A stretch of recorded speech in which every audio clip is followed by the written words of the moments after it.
20 तारीख को जब हिसार में हमारी रैली होगी तो हम विपक्ष नहीं रहेंगे, हम विकल्प बन जाएंगे। ये मैं आज आपको कहना चाहता हूं।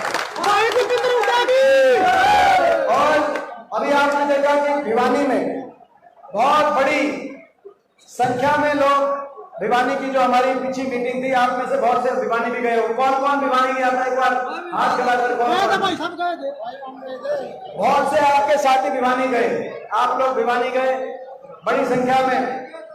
हिसार में भी ऐतिहासिक, और हिसार के इस प्रोग्राम की तरफ पूरे प्रदेश की नजर होगी। दो कारण रहेंगे और दो हमारे पहलू है। मैंने कहा लंबी बात नहीं, मगर दो पहलू मैं बताना चाहता हूं। पहला पहलू, हरियाणा में बदलाव के लिए, हरियाणा में परिवर्तन आए। बीजेपी की सरकार को 9 साल पहले मौका मिला खट्टर साहब के नेतृत्व में, और अब खट्टर कुशल सरकार 9 साल में इन्होंने क्या किया, सारा काम आपके आगे है। जो हरियाणा देश में 9 साल पहले 2014 से पहले कांग्रेस राज में हुड्डा सरकार के समय जो हरियाणा देश में विकास में नंबर 1 का प्रतीक था, हम विकास दर में नंबर 1 थे, प्रति व्यक्ति आय में नंबर 1 थे, प्रति व्यक्ति निवेश में नंबर 1 थे। 10 साल तक किसी भी वर्ग को धरना नहीं देना पड़ा, कहीं आपस में कोई टकराव नहीं हुआ। 10 साल तक पूरे प्रदेश में कहीं कोई पुलिस बल के प्रयोग की आवश्यकता नहीं पड़ी। खुशहाली अमन चैन से हरियाणा आगे बढ़ा। जो हरियाणा 10 साल तक कांग्रेस के राज में किसान की कल्याणकारी नीतियों की बात हो या गरीब कल्याण की बात हो, बड़े बुजुर्ग की पेंशन की बात हो, 100 गज के प्लॉट की बात हो, हर चीज में देश में नंबर 1 पे हरियाणा का नंबर आता था। खिलाड़ियों के सम्मान की बात रही, वही हरियाणा आज विकास के मामले में तो पीछे हो गया, लेकिन देश में नंबर 1 पे पहुंच गया। तो बेरोजगारी में देश में नंबर 1 पहुंच गया। आज बेरोजगारी में देश में नंबर 1 हरियाणा।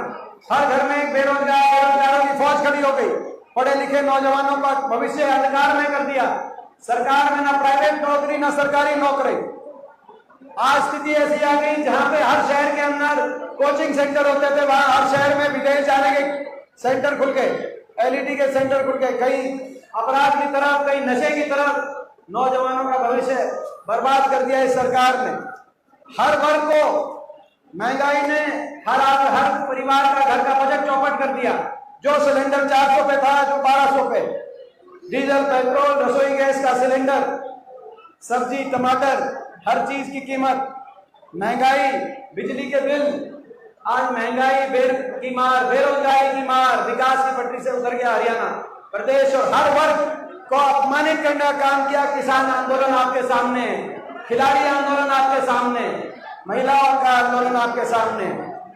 तो आज हरियाणा प्रदेश में पहला पहलू 20 तारीख की रैली का एक है कि हरियाणा में परिवर्तन लाना है, हरियाणा को खुशहाली विकास के रास्ते पे दोबारा लेकर जाना है। मैं आप सबसे पूछना चाहता हूं कि भाई ये बदलाव, हरियाणा में परिवर्तन भाई लाने के लिए हाथी हल्का किसी से पीछे तो नहीं रहेगा। एक बार हाथ उठाकर मैं आप सबसे कहता हूं भाई हाथी हल्का किसी से पीछे नहीं। और दूसरा पहलू, पिछली बार भी 2019 में भी लोग बदलाव चाहते थे, लेकिन जेजेपी वालों ने धोखा दिया और हिसार उस बात का प्रतीक है। हिसार लोकसभा में 9 सीट है, 9 में से 5 सीट आपने विपक्ष को जिताई थी। आजमपुर से कुलदीप बिश्नोई चाहे जीते हो, वो भी विपक्ष के विधायक थे। दुष्यंत चौटाला जीते उचाना से, वो भी विपक्ष के विधायक थे, चाहे नाम की बात। लेकिन आज 9 के 9 विधायक बीजेपी के जाके समर्थन में चंडीगढ़ में उनकी सरकार बनवा दी। लोगों के साथ विश्वासघात किया, नारा दिया जमुना पार का। बीजेपी का नारा था अब की बार 75 पार 2019 के चुनाव में, और जेजेपी का नारा था बीजेपी को करो जमुना पार। था कि नहीं था नारा? ये एक कहता था 75 पार और दूसरा कहता था जमुना पार, और इलेक्शन आते ही दोनों बन के पक्के यार। और बना दी हरियाणा में ऐसी भ्रष्ट सरकार। जनता कर रही है हाहाकार, जनता हाहाकार कर रही है। कोई फैमिली आईडी में, कोई बुढ़ापा पेंशन किसी कट रही है, कागजों में उलझा दिया, बेरोजगारी में, महंगाई में, जनता हाहाकार कर रही है। और ये सरकार, ऐसी सरकार, तो भाई ऐसी सरकार जिन्होंने विश्वासघात जिन लोगों ने किया।